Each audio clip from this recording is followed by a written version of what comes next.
Terima kasih Anda masih bergabung bersama kami di Market Buzz. Sebelum saya lanjutkan perbincangan bersama Mas Praska Purwotantyo, CEO Advisor.id, kita akan ke saham pilihan yang pagi hari ini direkomendasikan oleh Mas Praska. Di antaranya adalah ada Adaro dengan range masuk di 2.420 hingga 2.520 dengan target price di 2.700. Sementara itu untuk ASA, target untuk bisa masuk di kisaran 1.270 dan di 1.330 dengan target price di 1.530. Dari ASA kita ke United Tractors dengan kisaran bisa masuk di harga 25.700 hingga 26.800 dengan target price di Rp31.000. Sementara itu untuk Medco juga pagi hari ini direkomendasikan dengan level masuk di kisaran 1.030 dan 1.100 dengan target price di 1.190. Semuanya direkomendasikan buy. Baik, kita ke analisisnya saham-saham pilihan pagi hari ini, Mas Praska. Kita ke Adaro terlebih dahulu, seperti apa reasoningnya? Kenapa kemudian ini direkomendasikan untuk buy?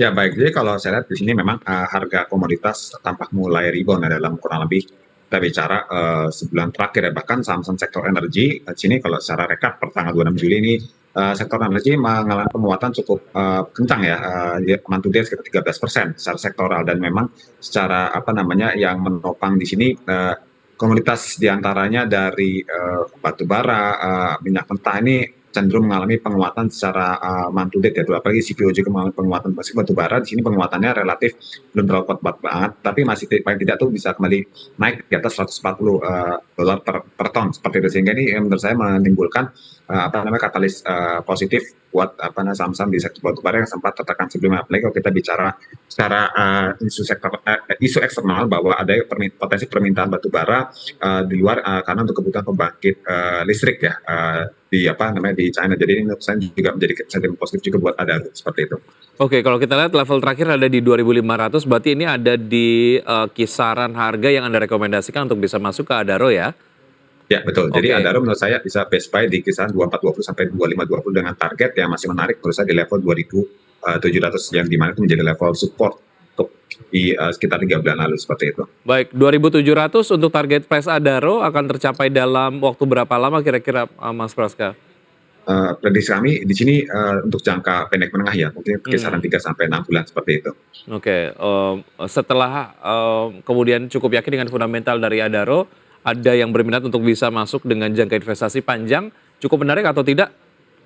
Untuk Adaro sebenarnya untuk long term menarik, hanya saja tentu bisa terjadi ada potensi siklikal ya, jadi sehingga koreksi-koreksi atau mungkin tekanan di tengah perjalanan waktu di jangka panjang itu yang mungkin menurut saya investor sebenarnya bisa memanfaatkan untuk bisa melakukan market timing. Jadi menurut saya untuk komoditi saat ini lebih kepada ranah jangka pendek menengah. Oke, pendek menengah dengan rekomendasi strong buy lah ya, dengan level yang tadi sudah disampaikan. Baik, dari Adaro kita ke ASA dengan level masuk di kisaran 1.270 hingga 1.330 dengan target price di 1.530. ASSA, seperti apa analisisnya? Oke, untuk saham ASA sendiri sebenarnya di sini secara pergerakan harga saham untuk menarik ya, mulai coba masuk dalam tren bullish jangka panjang setelah cenderung bearish ya seperti itu, dan pola pergerakannya harga saham pun membentuk pola flag ya, jadi mencoba kembali melanjutkan rebound ya, di mana target berikutnya ASA ini menarik sampai target di level 1530 untuk jangka pendek menengah, dan saat ini kan sektor transportasi logistik ini juga menjadi sektor yang cukup in juga ya seperti itu. Oke, sebentar lagi lewat ke level masuk terakhir ada di 1325 begitu. Kalau sudah lewat di atau sudah di atas 1330, apa yang bisa dilakukan Mas Praska soal ASA ini? Apakah masih menarik mengingat target price-nya Anda tadi sampaikan ini ada di level 1530? Oke, menurut saya untuk ASA masih bisa di hold, jadi memang ini lebih kepada trading jangka pendek ya, seperti untuk saham ASA, seperti itu. Baik, hanya untuk trading jangka pendek saja ya. Ya. Oke, baik, dari ASA kita menuju ke saham pilihan berikutnya. Pemirsa, ada United Tractors dengan range masuk di 25.700 hingga 26.800 dengan target price di 31.000. Target price-nya bisa tercapai untuk United Tractors untuk jangka waktu berapa lama, Mas Praska? Ya untuk UT sendiri menurut saya di sini targetnya juga sama ya, lebih ke jangka pendek menengah karena memang terangkat oleh sentimen dari kenaikan dari harga komoditas ya dan juga dari sektor tadi transportasi logistik dan juga terangkat oleh sedikit atau rebound dari harga komoditas energi seperti itu.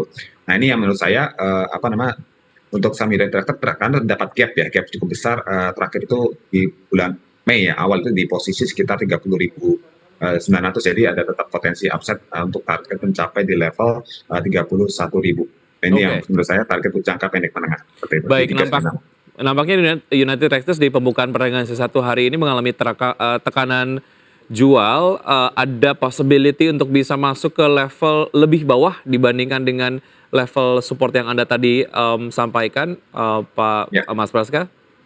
ya, masih tetap terbuka lebar ya, karena kalau kita bicara secara fundamental pun juga saham UT tetap masih cetak gain ya, maksud saya peningkatan kinerja ya, UT di Q1 tahun ini di tengah padahal di tengah anjloknya harga komoditas batu bara dan menurut saya di sini juga samping dividen player, saham UT sendiri punya valuasi menurut saya juga masih relatif menarik ya, seperti itu. Jadi masih bisa jadi koreksi hari ini bisa dijadikan kesempatan untuk bisa melakukan akumulasi beli.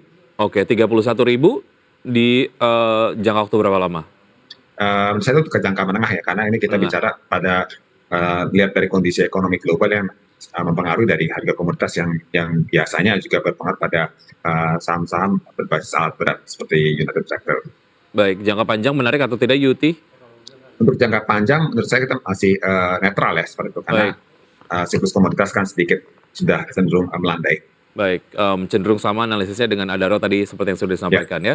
Berikutnya dari Yuti kita ke Medco, seperti apa analisisnya Pak Praska? Ya, kalau Medco sendiri sebenarnya karena ditopang oleh penguatan harga komoditas minyak ya, yang melesat cukup tinggi. Jadi kalau saya rekap sini harga komoditas minyak itu kan melonjak sampai sekitar month to date itu 17% ya. Jadi hampir ke level $80 per barel sekarang per posisi 25 Juli ini sekitar $79 per barel. Artinya dia demand dari luar dan juga mungkin saya katakan meskipun ekonomi kebijakan moneter cukup kontraksi ya, suku bunga naik tapi tetap ekonomi itu resilient, tetap tumbuh ya meskipun bertahap. Nah ini membuat harga minyak kembali melonjak seperti itu, sehingga membuat saya menarik untuk melakukan akumulasi kembali pada saham-saham berbasis komoditas energi terutama minyak mentah yaitu Medco. Oke, sudah masuk ke level yang Anda rekomendasikan di level 1.100 untuk target watch-nya 1.190 tercapai di jangka berapa lama Mas Praska? Ya untuk Medco sini kita lebih banyak jangka pendek ya, karena memang Medco sudah naik kencang sekitar 2-3 hari terakhir dengan volume tinggi juga. Jadi sudah break resist di level 1.105, mungkin bisa buy on weakness tadi ya, buy on weakness di kisaran 1.030 sampai 1.100. Jadi kalau bisa di bawah 1.100 bisa akumulasi buy itu lebih baik sehingga kita bisa dapat potensial gain yang lebih besar secara margin, kira-kira gitu. Baik, ada 2 saham yang direkomendasikan untuk trading ataupun jangka pendek saja, ada yang direkomendasikan pendek ke panjang begitu ya. Pagi hari ini ada Adaro Asa, United Tractors dan juga Medco. Baik, kita akan lanjutkan bahasan usai jeda berikut ini Mas Praska dan pemirsa tetap bersama kami akan segera kembali. Terima kasih Anda masih bergabung bersama kami dan saya masih berbincang bersama Mas Praska Putrantyo, CEO dari Advisor.id. Kita bahas mengenai LQ45 yang melakukan rebalancing. Mas Praska, GGRM dan MAPI masuk LQ45, sementara itu Java dan juga TINS dikeluarkan. Kalau kita lihat performa dari GGRM sendiri, kalau kita lihat di data RTI begitu, pergerakannya akan seperti apa hari ini dan secara overview seperti apa untuk gudang garam. Sejauh ini bergerak melemah padahal kemudian kemarin masuk ke LQ45. Analisis Anda seperti apa Mas Praska?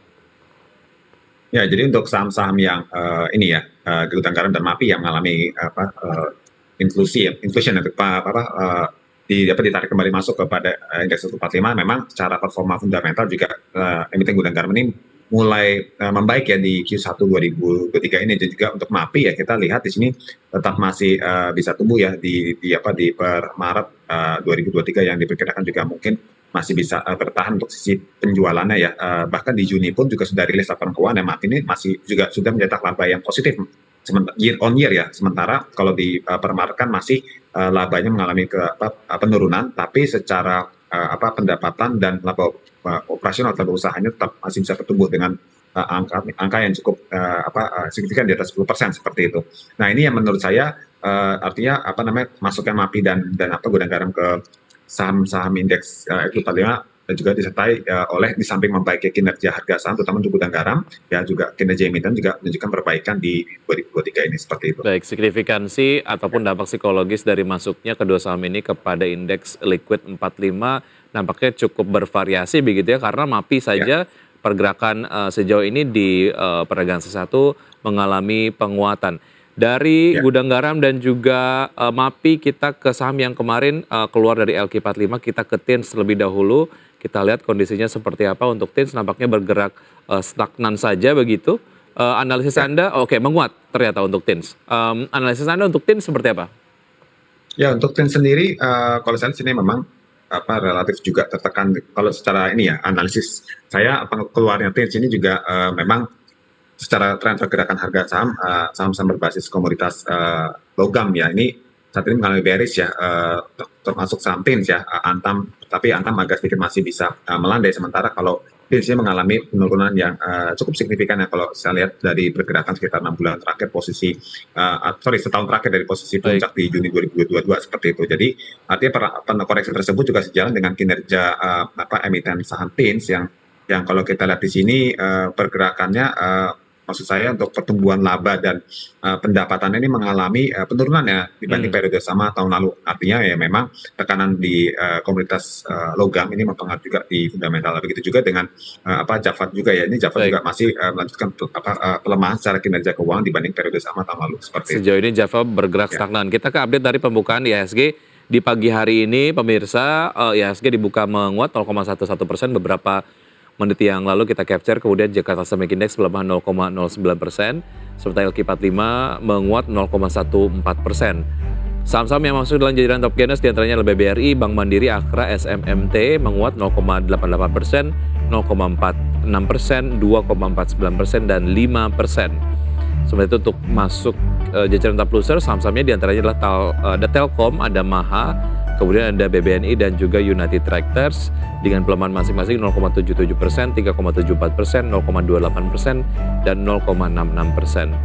Singkat, Cinemax X1 akan IPO, menurut Anda menarik nggak, Mas Praska? Ya, untuk Cinema XS1 ya. Jadi menurut saya sih memang secara prospek ya di sini tampaknya emiten-emiten berbasis entertainment ya kalau saya sebut ya. Di sini ada kayak contoh yang sebelumnya kan ada saham Blitz, ada juga saham film ya, MG Pictures. Ini secara performa fundamental terutama untuk saham Blitz ya. Ini mengalami peningkatan ya per Maret 2023, artinya memang di tengah berakhirnya pandemi ya, dan tampaknya orang tuh mulai in lagi ya untuk ke dunia entertainment, dunia film nonton bioskop ini.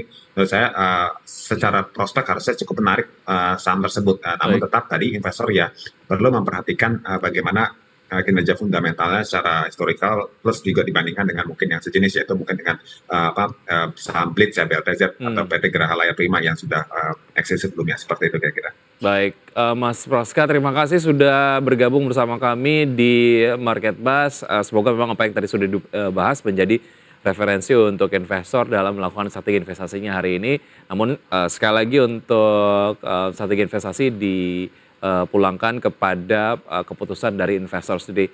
Baik, Mas Praska, terima kasih. Sampai jumpa. Sehat selalu. Terima kasih, selamat pagi.